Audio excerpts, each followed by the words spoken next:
Hello my dear student, welcome back to my YouTube channel Subhash study centre.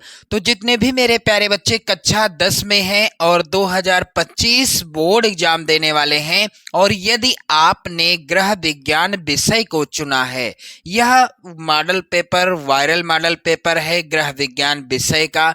जितने भी मेरे प्यारे बच्चे, अर्थात ये जो मॉडल पेपर है केवल बालिकाओं के लिए है। जितनी भी बालिकाएं 2025 में गृह विज्ञान विषय का बोर्ड एग्जाम देंगे, आप सभी के लिए मैं लेकर के आ चुका हूं गृह विज्ञान विषय का वायरल मॉडल पेपर। और जिन बच्चों ने भी गृह विज्ञान विषय को चुना है, तो आप सभी जानते हैं कि गृह विज्ञान विषय का जो सिलेबस होता है, चाहे आप बालक हैं या बालिका, यदि आपने गृह विज्ञान विषय को लिया है तो जो आपको पढ़ना है, यानी जो बालिकाएं गृह विज्ञान का सिलेबस पढ़ेंगी, वही सिलेबस रहेगा बालकों के लिए। तो मेरे प्यारे बच्चों, ये मॉडल पेपर उन सभी छात्र छात्राओं को समर्पित है जो 2025 बोर्ड एग्जाम में बिल्कुल अच्छा स्कोर करना चाहते हैं, 70 में 70 का स्कोर करना चाहते हैं। मैं आपको बता देना चाहता हूं कि 70 में 70 का स्कोर मैं कह दूं और आप ले आओ, ऐसा नहीं होगा। बिल्कुल क्लियर मैं बताना चाहूंगा, किसी भी धोखे में नहीं रखना चाहता, क्योंकि मेरे प्यारे बच्चों 70 में 70 का स्कोर लाना आपको काफी ज्यादा मेहनत के रास्ते पर चलने के बराबर है। यदि आप मेहनत करेंगे, काफी ज्यादा मेहनत करेंगे, तो आप 70 में 70 का स्कोर बहुत आसानी से ले आओगे। इसलिए मैंने स्पष्ट कर दिया, आपको कंफ्यूजन में नहीं रखना चाहता, किसी प्रकार के भ्रम में नहीं रखना चाहता। तो यदि आप मेहनत करते हैं, अच्छी तैयारी करते हैं, लगातार अपनी बेहतर तैयारी करते हैं, तो 70 में 70 आप बहुत आसानी से ला सकते हैं। मेरे प्यारे बच्चों, ये model paper viral model paper है। इस मॉडल पेपर को भी आप लोग तैयार कर लीजिएगा, क्योंकि मैंने आप सभी को कई मॉडल पेपर प्रोवाइड किए हैं गृह विज्ञान विषय के। तो यहाँ पर ये जो मॉडल पेपर है, इस मॉडल पेपर के जो अति लघुत्तरीय प्रश्न हैं और जो लघुत्तरीय प्रश्न हैं, सभी प्रश्नों का उत्तर मैं लेकर के आ चुका हूँ। तो वीडियो को बिल्कुल लास्ट तक देखिएगा। यहाँ पर कोड याद कर लेंगे आप लोग, 823 BH कोड का मॉडल पेपर है। बोर्ड एग्जाम में आपको समय मिलेगा 3 घंटे 15 मिनट का। मेरे प्यारे बच्चों, 3 घंटे 15 मिनट आपको समय मिलेगा बोर्ड एग्जाम में। अब यहाँ पर ध्यान देने वाली बात ये है कि यहाँ पर नोट के अंतर्गत आप लोग ध्यान दें, यहाँ पर लिखा हुआ है प्रारंभ के 15 मिनट परीक्षार्थियों को प्रश्न पत्र पढ़ने के लिए निर्धारित हैं।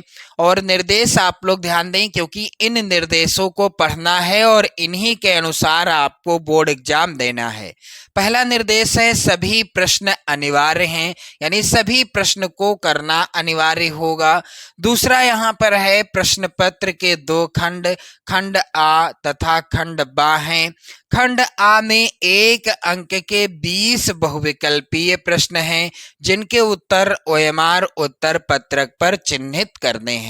मेरे प्यारे बच्चों, खंड आ के जो 20 बहुविकल्पी प्रश्न आएंगे, इन प्रश्नों का उत्तर आपको OMR शीट में भरना होगा। प्रश्न संख्या 1 से लगाकर प्रश्न संख्या 20 तक के प्रश्नों का उत्तर आप OMR शीट में भरेंगे।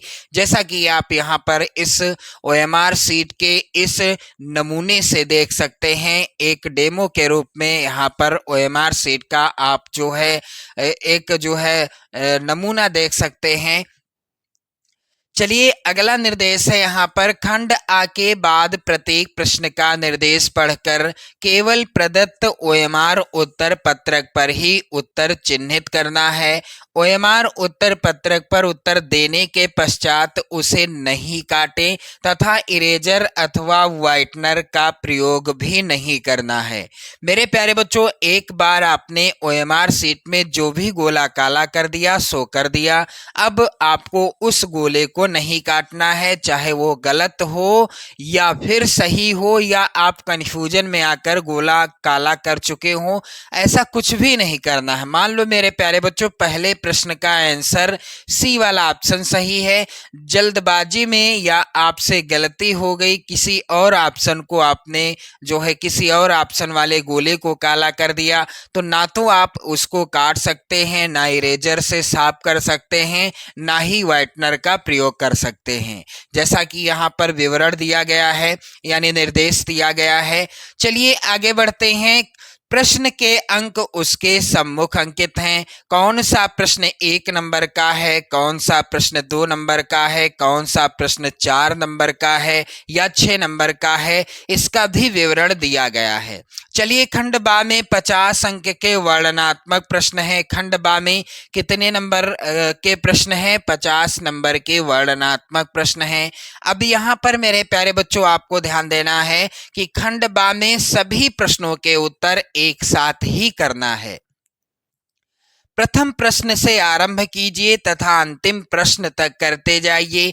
जो प्रश्न ना आता हो उस पर समय नष्ट ना कीजिए।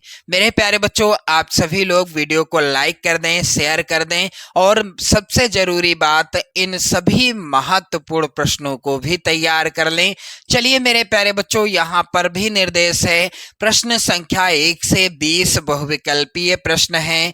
प्रत्येक के 4-4 वैकल्पिक उत्तर दिए गए हैं। उनमें से सही विकल्प चुनकर ओएमआर शीट में गोले को काला करें।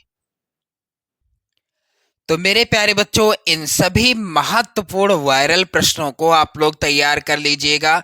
चलिए यहाँ पर पहला प्रश्न है जो कि सबसे ज्यादा इंपॉर्टेंट प्रश्न है। बजट बनाने से पहले आवश्यक है। बजट यदि आपको बनाना है तो इसके पहले क्या आवश्यक होता है? आय का पूर्वानुमान, दूसरा है विकल्प आय पर नियंत्रण, तीसरा है व्यय पर नियंत्रण, चौथा है इनमें से सभी। मेरे प्यारे बच्चों, यदि आपको बजट बनाना है, पारिवारिक बजट बनाना है, तो इसका जो है इसके पहले आपको क्या करना होगा? आय का पूर्वानुमान लगाना होगा और आय पर नियंत्रण भी करना होगा या व्यय पर नियंत्रण करना होगा या इनमें से सभी। राइट आंसर क्या होगा मेरे प्यारे बच्चों? इसका सही उत्तर है मेरे प्यारे बच्चों इनमें से सभी। यहाँ पर डी वाला ऑप्शन सही होगा। चलिए अगला प्रश्न है। उपहार चेक की न्यूनतम धनराशि होती है। उपहार चेक की न्यूनतम धनराशि कितनी होती है? यहाँ पर क्या 10 रुपये होती है या विकल्प बी है 21 रुपये होती है या मेरे प्यारे बच्चों 51 रुपये होती है या 25 रुपये होती है? तो आय जो उपहार चेक होता है उसकी न्यूनतम राशि कितनी होती है? 51 रुपये। यहाँ पर सी वाला ऑप्शन सही होगा। चलिए मेरे प्यारे बच्चों आगे बढ़ते हैं और अगला प्रश्न बहुत ही ज्यादा इंपॉर्टेंट है। प्रश्न है, वरिष्ठ नागरिक जमा योजना खाता खोला जाता है। तो यह खाता कब खोला जाता है? मेरे प्यारे बच्चों, इस प्रश्न का उत्तर क्या हो जाएगा?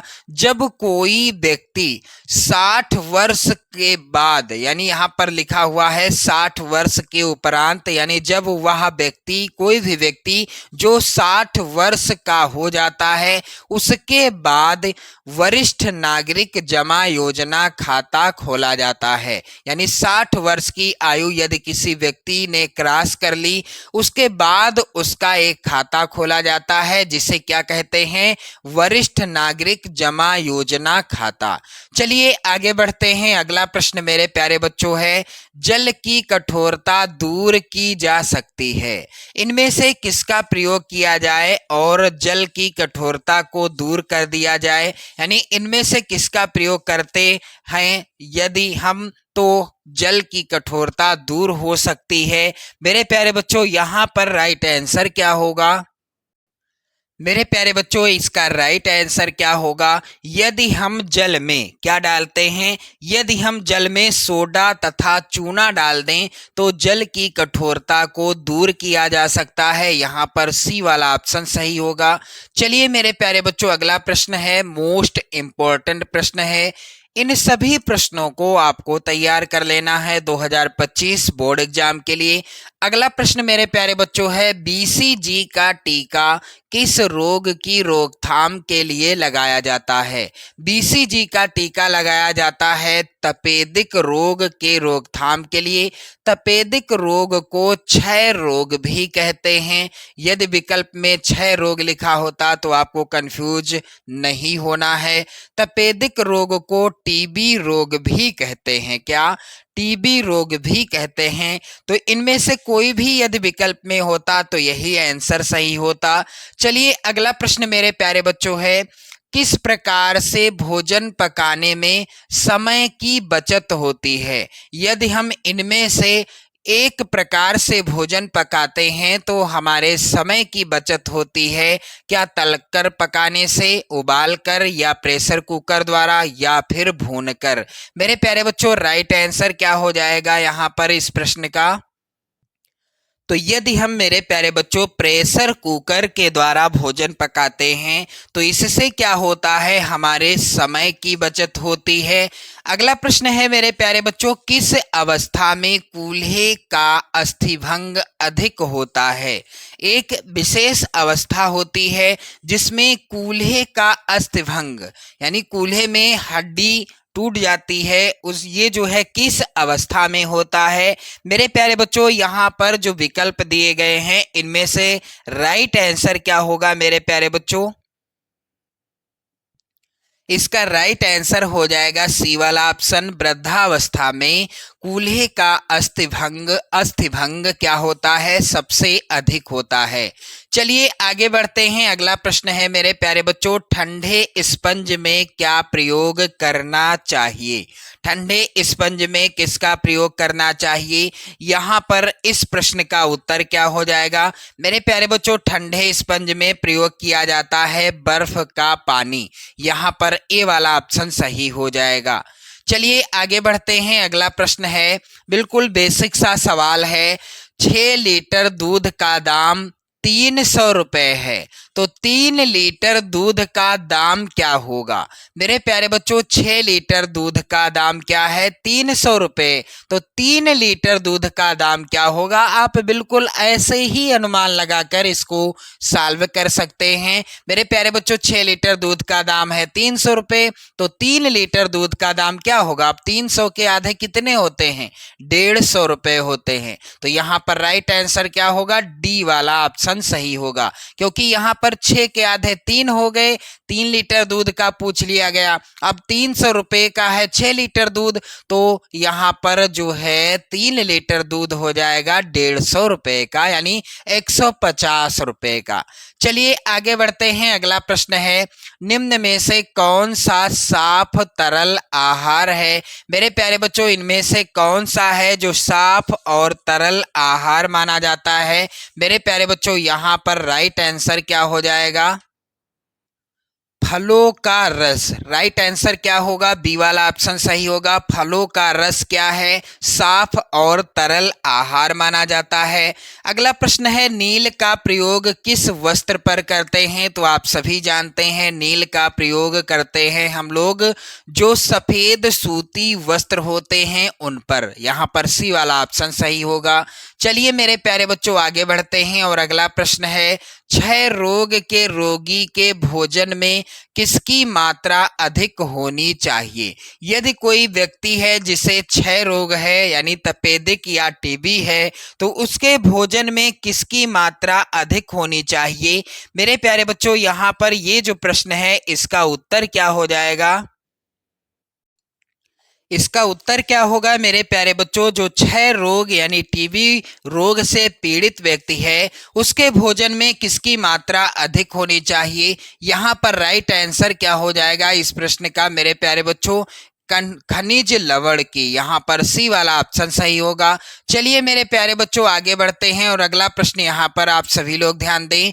टिटनेस रोग के जीवाणु पाए जाते हैं, तो टिटनेस रोग के जो जीवाणु होते हैं वह गोबर में पाए जाते हैं, वह मिट्टी में भी पाए जाते हैं और जंग लगे लोहे पर भी पाए जाते हैं। यहाँ पर राइट आंसर होगा इनमें से सभी। टिटनेस रोग के जीवाणु दिए गए विकल्पों में से सभी जगहों पर पाए जाते हैं।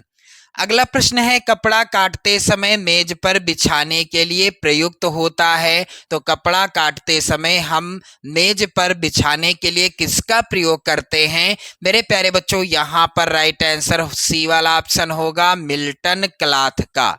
प्रश्न अगला है, सिलाई में प्रयुक्त गुनिया का आकार होता है। तो सिलाई में प्रयुक्त गुनिया का क्या आकार होता है? यहाँ पर मेरे प्यारे बच्चों राइट आंसर होगा एल आकार होता है। गुनिया का आकार कैसा होता है? एल का आकार होता है। बी वाला ऑप्शन सही होगा। प्रश्न अगला है, अशुद्ध जल से यहाँ पर दिए गए विकल्पों में से क्या होगा राइट आंसर? कि यहाँ पर जो रिक्त स्थान है इसमें क्या भरा जाएगा? रोग होता है। तो दिए गए जो यहाँ पर दो विकल्प हैं हैजा और चेचक, इनमें से राइट आंसर हो जाएगा हैजा रोग, क्योंकि अशुद्ध या दूषित जल का सेवन करने से हैजा रोग हो जाता है। मेरे प्यारे बच्चों, अशुद्ध जल से मलेरिया या तपेदिक रोग नहीं होता। कौन सा रोग होता है? हैजा रोग होता है। अगला प्रश्न मेरे प्यारे बच्चों है, शरीर का तापमान देखने का अल्पतम समय क्या है? शरीर का तापमान देखने का अल्पतम समय क्या है? इसका राइट आंसर क्या होगा मेरे प्यारे बच्चों? आप सभी लोग इस प्रश्न का आंसर ध्यान दें। इसका राइट आंसर होगा मेरे प्यारे बच्चों बी वाला ऑप्शन। यहाँ पर 2 से 3 मिनट, यानी शरीर का तापमान किसके द्वारा देखा जाता है? थर्मामीटर के द्वारा। आप सभी जानते हैं थर्मामीटर के द्वारा शरीर का तापमान देखा जाता है, और इसका अल्पतम यानी न्यूनतम समय क्या है? 2 से 3 मिनट। अगला प्रश्न है, गर्म पानी की बोतल का प्रयोग किया जाता है मोच आने पर, पेट में दर्द होने पर, या घाव में, या इनमें से कोई नहीं? तो मेरे प्यारे बच्चों इसका राइट आंसर क्या होगा? तो यदि पेट में दर्द हो रहा हो, यदि पेट में दर्द हो रहा हो तो किसका प्रयोग करते हैं? गर्म पानी की बोतल का प्रयोग करते हैं। यहाँ पर बी वाला ऑप्शन सही होगा। चलिए आगे बढ़ते हैं, और अगला प्रश्न मोस्ट इंपॉर्टेंट है मेरे प्यारे बच्चों। भोजन पकाने में प्रयुक्त जल को फेंक देने से सर्वाधिक हानि होती है। भोजन पकाने में प्रयुक्त जल को फेंक देने से किसकी हानि हो जाती है? इसका राइट आंसर होगा मेरे प्यारे बच्चों विटामिन सी तथा प्रोटीन की। यहाँ पर बी वाला ऑप्शन क्या होगा? सही आंसर हो जाएगा।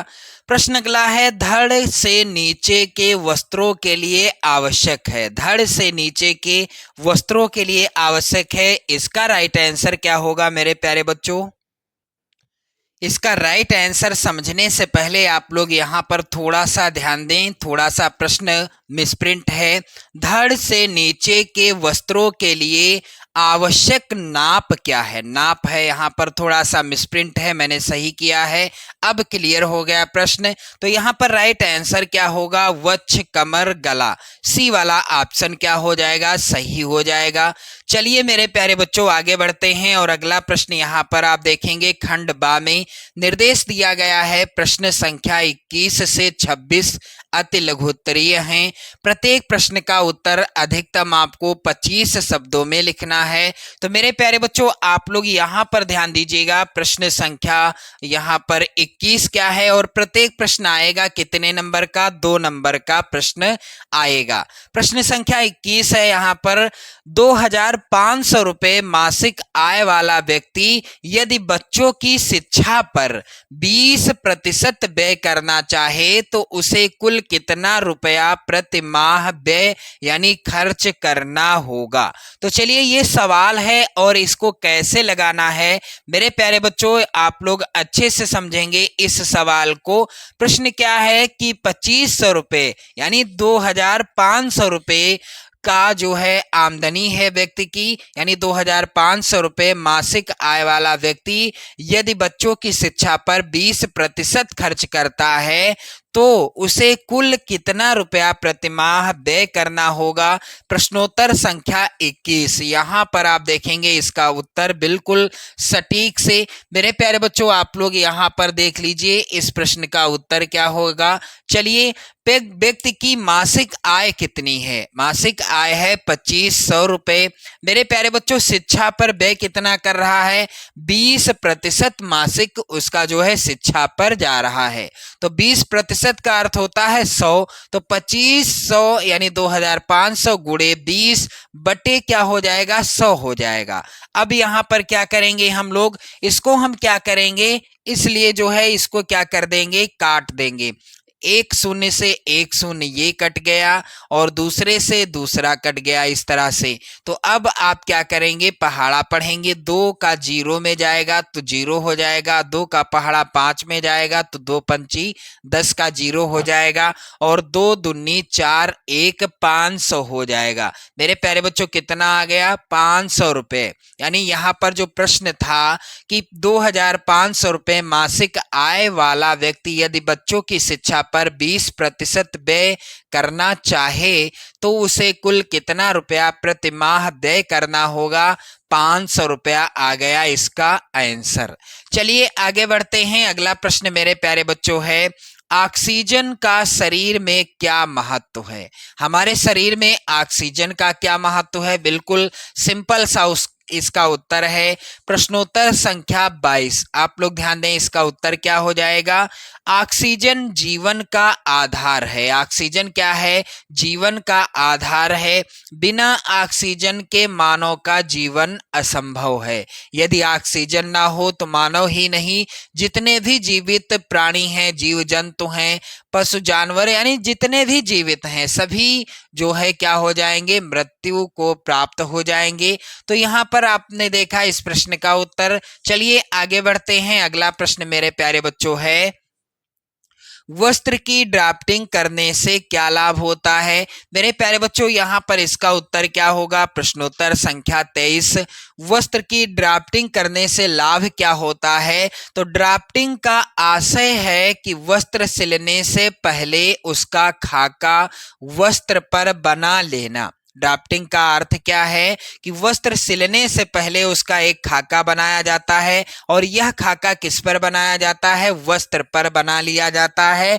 ऐसा कर लेने से वस्त्र सही नाप के अनुसार बनता है तथा पहनने वाले के शरीर पर शोभित होता है। ये हो गया इसका उत्तर। चलिए आगे बढ़ते हैं मेरे प्यारे बच्चों। अगला प्रश्न मोस्ट इंपॉर्टेंट है। कह रहा है यहाँ पर प्रश्न कि तरकारियों के छिलके छीलने से क्या हानि होती है। तो प्रश्नोत्तर संख्या आप देखेंगे यहाँ पर 24 का उत्तर। प्रश्नोत्तर संख्या 24 का उत्तर बिल्कुल आसान है। तरकारियों के छिलके छीलने से पोषक तत्वों की हानि होती है। चलिए आगे बढ़ते हैं। अगला प्रश्न मेरे प्यारे बच्चों है, चल और अचल संधि में क्या अंतर है, उदाहरण दीजिए। चलिए इसका उत्तर आप लोग ध्यान दें। प्रश्नोत्तर संख्या यहाँ पर 25। जब 2 या 2 से अधिक अस्थियां मिलकर ऐसा जोड़ा बनाएं जो हिल डुल ना सकें तो यह जोड़ अचल संधि कहलाता है। यानी 2 या 2 से अधिक अस्थियां यानी हड्डियां जोड़ा बनाती हैं, और ये जोड़ा जो होता है यह ना तो हिलता है ना डुलता है। इसे क्या कहते हैं, अचल संधि कहते हैं। जबकि चल संधि में 2 अस्थियां एक दूसरे के साथ इस प्रकार मिली रहती हैं, वह अपने स्थान पर रहते हुए भी किसी ना किसी दिशा में हिल डुल सकती हैं। तो ये है चल और अचल संधि में अंतर।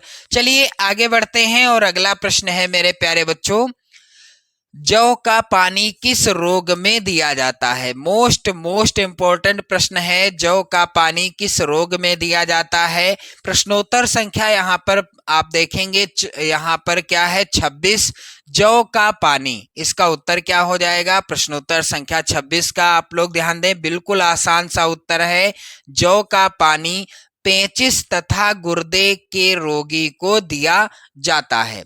चलिए आगे बढ़ते हैं। अगला प्रश्न संख्या 27 जो कि है लघुत्तरी प्रश्न के अंतर्गत, और यहाँ पर निर्देश दिया गया है मेरे प्यारे बच्चों, प्रश्न संख्या 27 से 31 तक लघुत्तरीय हैं। इनके उत्तर अधिकतम आपको 50 शब्दों में लिखना है और प्रत्येक प्रश्न आएगा 4 नंबर का। मेरे प्यारे बच्चों, आप सभी लोग वीडियो को लाइक कर देना, शेयर कर देना, और चैनल पर यदि आप नए हैं तो चैनल को भी सब्सक्राइब कर लीजिएगा। तो चलिए मेरे प्यारे बच्चों, यहाँ पर आप देखेंगे प्रश्न क्या है, ब्याज का क्या अर्थ है। यहाँ पर इस प्रश्न का उत्तर क्या हो जाएगा। मेरे प्यारे बच्चों, यहाँ पर प्रश्नोत्तर संख्या 27 का उत्तर आप लोग अच्छे से समझिएगा। ब्याज एक ऐसा शुल्क है जो उधार ली गई संपत्ति के लिए दिया जाता है। मान लीजिए आपने किसी से 1000 रुपया उधार लिया है, तो उस पर यदि वह ब्याज ले रहा है, यानी 1000 रुपया जब आप देंगे तो ब्याज भी जुड़ जाएगा। जितना ब्याज वह ले रहा है वो जुड़ जाएगा, यानी 1000 रुपया आपको वापस नहीं करना, कुछ ज्यादा रुपए वापस करने हैं जिसमें ब्याज जुड़ जाएगा। उसे ही क्या कहते हैं, ब्याज कहते हैं। उधार लिए गए पैसे के लिए अदा की गई कीमत है या जमा धन से अर्जित किया गया पैसा है। मान लीजिए आपने बैंक में पैसा जमा किया हुआ है, तो उसमें आपको ब्याज मिलता रहेगा। जो बैंक के द्वारा सुविधा होगी वो ब्याज आपको मिलता रहेगा, यही है ब्याज। चलिए आगे बढ़ते हैं, और अगला प्रश्न मेरे प्यारे बच्चों है, भोजन विषाक्तता से आप क्या समझती हैं। मोस्ट इंपॉर्टेंट प्रश्न है। तो चलिए इसका उत्तर क्या हो जाएगा, भोजन विषाक्तता से आप क्या समझती हैं। प्रश्नोत्तर संख्या 28 का उत्तर आप लोग यहाँ पर ध्यान दें। भोजन के अंदर उपस्थित ऐसे पदार्थ जो व्यक्ति के शरीर में जाने के बाद विषैले प्रभाव उत्पन्न करते हैं, इन्हें विषाक्त भोजन कहते हैं। भोजन बनाने एवं उसका संरक्षण करने में त्रुटियों एवं असावधानियों के कारण भोजन विषाक्त हो जाता है। तो ये हो गया इस प्रश्न का उत्तर। चलिए अगला प्रश्न मेरे प्यारे बच्चों है, सिलाई करते समय मशीन का धागा टूटने के कारण दीजिए। तो मशीन का धागा क्यों टूटता है सिलाई करते समय, इसका उत्तर आप लोग यहाँ पर समझेंगे। प्रश्नोत्तर संख्या 29 का उत्तर, सिलाई करते समय धागा का टूटना, क्या कारण है जो धागा टूट जाता है।